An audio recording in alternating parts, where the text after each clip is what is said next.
Men Germaniyadagi oziq-ovqat do'konidaman va bu yerdagi hamma narsani sotib olamiz. Bularni hammasini Feastables'ni Germaniyada yo'lga qo'yish uchun qilyapmiz. Bayram uchun esa Germaniyadagi eng mashhur blogerlarni hamma narsani sotib olish uchun olib keldim. Qani unda boshladik. Hazilsiz biz rostdan ham bu do'kondagi hamma narsani sotib olyapmiz.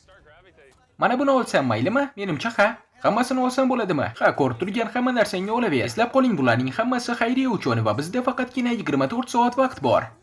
Bo'laqo, tezroq borishimiz kerak. Yaxshi, endi birinchi skaner vaqti. Bugun ish vaqting qancha? Odatda 8 soat. Sen menga bir kun kerak bo'lasan. Bir kun? Ha, biz hamma narsani sotib olyapmiz. Yaxshi, boshladik. Xavotir olmang, biz xodimlarga qo'shimcha ishlagani uchun haq to'ladik. Yaxshiyamki blogerlarni chaqirganman, aks holda bu meni bir kunimni olardi. Ehtiyot bo'l, bu xayriya uchun. Bu seni saqchingmi? Ha, meniki. Ba'zi blogerlar rostdan ham zavqlanayotgan edi. Amerikada biz shunday deymiz. Yo'q, xudoyim, kechirasiz. Tayyormisan? Qani boshla. Qolganlar esa tezroq bo'shatishga yordam berishyapti. Diqqat xaridorlar, hozirga qadar 30 ming dollardan ko'proq pul sarfladik, lekin bu yetarli emas, tezroq harakat qiling. Yaxshi, zo'r ishlayapsan. Rahmat. Endi bizda biroz to'siqlar bor. Blogerlar olib kelgan aravalarga qarang. Ular orqa tomonga olib ketildi va u yerda hammasi saralandi. Keyin esa ular xayriya uchun qutilarga joylandi. Birinchi avtobus to'ldi. Bizning birinchi manzilimiz tabiat qo'riqxonasi bo'ldi. Bu yerda yovvoyi tabiatni asrash uchun hayvonlarni qutqarishadi. Endi esa hayvonlarni boqamiz. Jimmy, ha, Ronaldo bu yerda. Ular goutmi? Biz hayvonlarni boqayotgan paytda Karl Dereja bor edi. Ularni olib keling. Jimmy qaytib kelguncha ishni tugatamiz. Hamma blogerlarni haqiqiy ishchilar bilan almashtirganimizdan keyin hammasi ancha tezlashdi.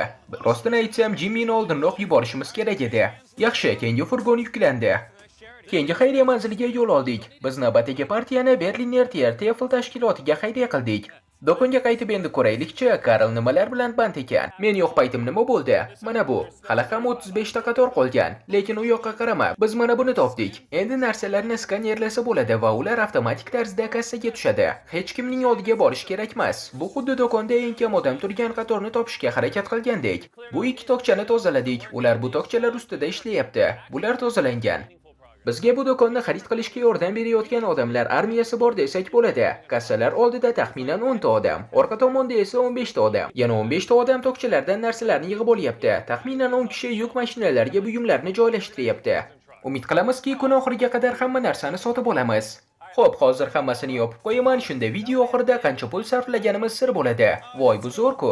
Biz allaqachon 200 ming dollarga yaqin pul sarfladik. Hali do'konning yarmidan ko'p oldimizda. Videoning oxiridagi raqamlar hech kimga yoqmaydi. Saralash va skanerlash juda ko'p vaqt olyapti. Shu sababli jamoa ishni tezlashtirish uchun go-kart oldi. Ha, bu og'riqli bo'ladi.